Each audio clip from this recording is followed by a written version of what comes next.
Monsieur Lambert Menda, bonjour. Bonjour, monsieur le journaliste. Je rappelle ici que vous êtes coordonnateur de la nouvelle société civile congolaise dans la province du Lualaba. Il y a un temps, dans les réseaux sociaux circule un document signé par les ONG de défense des droits humains et certaines structures des sociétés civiles de la province du Lualaba, vous accusant d'avoir les intentions de doubler le cadre de concertation de la société civile dans la province du Lualaba. Comment vous réagissez? Merci, monsieur le journaliste. Au fait, ce sont des accusations gratuites du fait que qui suis-je d'abord pour dupliquer le cadre? Par exemple, moi, je suis qu'un coordonnateur provincial de la nouvelle société civile congolaise, comme vous l'avez épinglé, donc c'est-à-dire point n'est besoin d'affirmer des accusations gratuites au risque d'être poursuivi, parce que ceux-là qui montent cette cabale contre moi, c'est-à-dire sont des détracteurs, ils veulent saper ma réputation, oubliant que non, ce sont des imputations dommageables, parce qu'ils doivent prouver à la limite mon implication là-dessus, à dédoubler les câbles et les cadres de concertation. Donc, en tout cas, je ne suis pas dans ça, parce que moi, je fais mon travail en tant que un acteur de la société civile, un cadre d'ailleurs, c'est-à-dire je défends les droits humains et je suis là en train de travailler correctement, donc ça n'a rien à voir avec tous ces gens. Dans cette lettre adressée à la gouverneure du Lualaba, dont votre président national est mis en copie, on vous accuse également de débauchage de leurs membres moyennant $500 américains. C'est ce qu'ils doivent prouver, parce que, comme je disais, ce sont des imputations dommageables ou une dénonciation calomnieuse.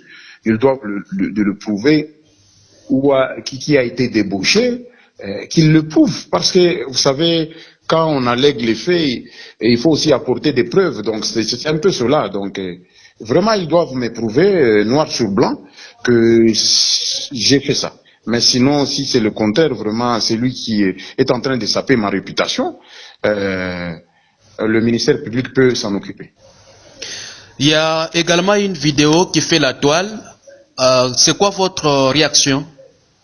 En fait, nous sommes sidérés de constater qu'un soi-disant président de rassemblement de toutes les tribus du Lualaba, nous on est dans cette optique de l'article 51 de la Constitution, là où on parle des droits collectifs, c'est-à-dire l'État a le devoir d'assurer et de promouvoir la coexistence pacifique et harmonieuse de tous les groupes ethniques du pays.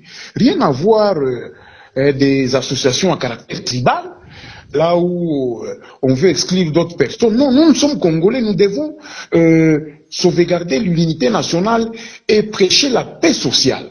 Là, il est en train de créer la division, la haine. Alors, je crois que le ministère public peut se saisir de ce dossier, parce qu'il y a une vidéo qui est devenue virale. La personne là-bas doit être inquiétée. On ne peut pas laisser une telle personne s'aimer la division entre les filles et les fils de la RDC. C'est pas possible. Parce que l'article 30 de la Constitution est très clair. C'est-à-dire toute personne qui se trouve sur le territoire national peut y circuler librement. Hein?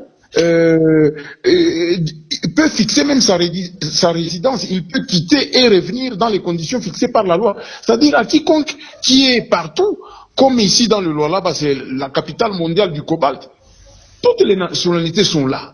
Pourquoi est-ce que les Chinois, les Somaliens, les Maasai, les Tanzaniens, les Sud-Africains sont à l'aise, mais tandis que des Congolais, parce qu'ils viennent d'autres provinces, ils doivent être mal à l'aise à cause de ce monsieur-là qui publie une vidéo et puis de surcroît en toute impunité, parce que jusque-là, il n'est pas interpellé.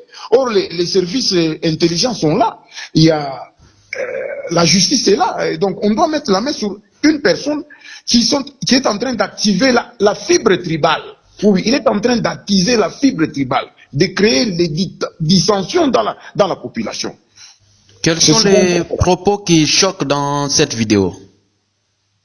Les propos d'abord, il est en train de dire que quelqu'un d'une autre province ne peut pas venir dans le Lualaba, prendre par exemple la présidence du cadre des concertations, oubliant que le cadre des concertations est d'abord national au départ. Tous les gens qui tiennent les services ici, étatiques, sont-ils de la province? Ceux-là qui sont les directeurs, le général, le procureur général, sont-ils de la province? C'est pour vous dire que les services sont à caractère national. Toute personne d'autres provinces peut y être. Donc, notamment la société civile aussi, notamment même le cadre des concertations, c'est national. Ça ne demande pas que quelqu'un soit de la province. C'est un peu, c'est question de compétence, c'est question de méritocratie. Point n'est besoin de rappeler les origines des gens. Est-ce qu'on mise, qu'est-ce qui est primordial? Ou